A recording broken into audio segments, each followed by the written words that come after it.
আজ আমরা চলে যাচ্ছি সবাই মিলে আমার মেয়ের ভ্যাকসিনেশন করাতে, যেটা হচ্ছে ডেট পড়েছে আজকে আমাদের, যে কারণে আমি আমার ননদ, মেয়ে আর হাজবেন্ড মিলে যাচ্ছি হেলথ সেন্টারে, যেখান থেকে নিয়ে নেব হচ্ছে আজকের ভ্যাকসিনটা মেয়ের জন্য।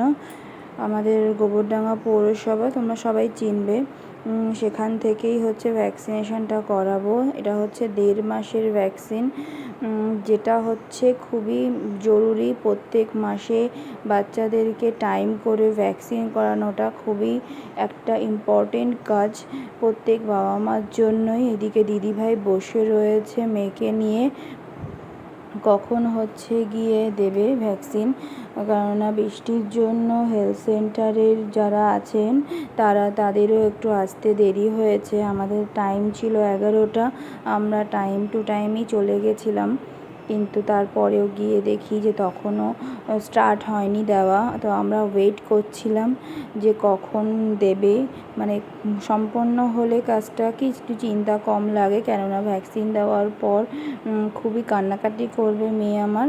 সেই কারণেই ভাবছি যে যত তাড়াতাড়ি হয়ে যাবে তত তাড়াতাড়ি ওর কষ্টটা কম হবে, কখন হবে সেটাই ভাবছি।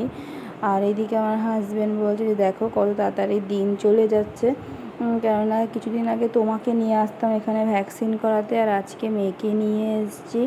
মানে সত্যি দিন খুব তাড়াতাড়ি চলে যায়, মানে যেদিন চলে যায় সেদিন তো আর ফেরে না।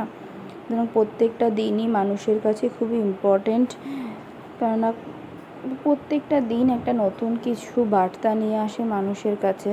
যেরকম আজকের দিনটাও তেমনি, ওখানে গিয়ে আমাদের পুরনো স্মৃতিগুলো মনে পড়ে গেল। আর এদিকে মেয়ের ভ্যাকসিন হয়ে গেছে, ও মানে খুবই স্ট্রং আমার মেয়ে। একবার একটু কেঁদেছে, তারপরেই দেখো টোটোতে বসার সঙ্গে সঙ্গেই ও চুপ করে গেছে। আজ দাদাটা দেখছো, তোমরা যদি হেলথ সেন্টারে আসো ওর সাথে যোগাযোগ করতে পারো, খুব ভালো।